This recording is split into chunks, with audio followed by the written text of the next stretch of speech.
নমস্কার। সবাই কেমন আছেন? নিশ্চয়ই ভালো আছেন। তো আপনাদের সঙ্গে আবারও আজকে চলে এলাম কিছু আনন্দ ভাগ করে নিতে। এই যে গোলাপ গাছটি ঠিক সাদা নয়, একটু হালকা গোলাপি আভা আছে ফুলটাতে। এই গোলাপ ফুলটাতে আমি যখন ছায়ায় রেখেছিলাম, ছায়ায় ছিল গাছটি।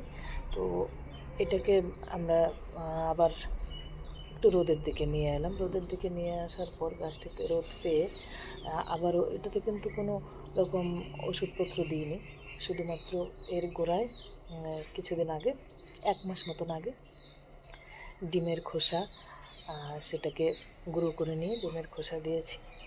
আর যে সবজি পচা যে জলটা হয় সেই লিকুইডটাকে দিয়েছি। 1 কাপ লিকুইডের সঙ্গে 1 মগ জল মিশিয়ে সেটা এই গাছে দিয়েছি। আর তার পাশাপাশি যে সবজির খোসাটা পচে গিয়ে যে মাটি হয়, বা বাড়ির আবর্জনা পচে গিয়ে যে মাটিটা তৈরি হয়, সেটা কিছুটা দিয়ে দিয়েছিলাম।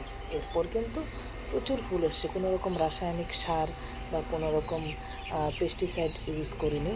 বা অনেকেই বলেন যে মিলিবাগ তাড়াতে অনেক কিছু দিতে হয়, তোমার কীটনাশক দিতে হয়, কিন্তু আমি কীটনাশক দিইনি।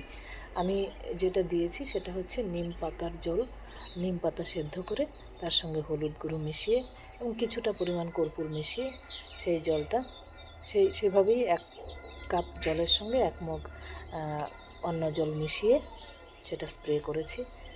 1 কাপ নিম পাতা এবং হলুদ কর্পূর মেশানো সেদ্ধ জল এবং 1 মগ ভালো জল ইউজ করে সেটা কিন্তু স্প্রে করেছি এই গাছে।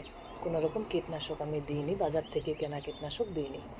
তো আপনারাও দিয়ে দেখবেন, খুব ভালো ফল দেয়। আর ঘরোয়া পদ্ধতিতে আমাদের ঘরে রান্না করার যা জিনিস আছে, বা আমাদের বাড়ির আবর্জনা পরিষ্কার করার যা জিনিসপত্র আছে, তা দিয়েই কিন্তু এই আমার গাছের যত্ন আমি করি। খুব বেশি একটা সময় দিতে পারি না, কিন্তু ওই ঘরোয়া যা টুকিটাকি জিনিস থাকে সেটা দিয়ে আমি কিন্তু এদের লালন পালন করি। তাই আশা করি আপনারাও আপনাদের বাগানে করবেন, খুবই ভালো লাগবে। দেখবেন বাড়ির কোনো জিনিস নষ্ট হবে না। প্রতিটা জিনিসই দরকারি, প্রতিটা জিনিসই আমাদের প্রকৃতির প্রয়োজনেই ব্যবহার হয়। নমস্কার, ভালো থাকবেন সবাই।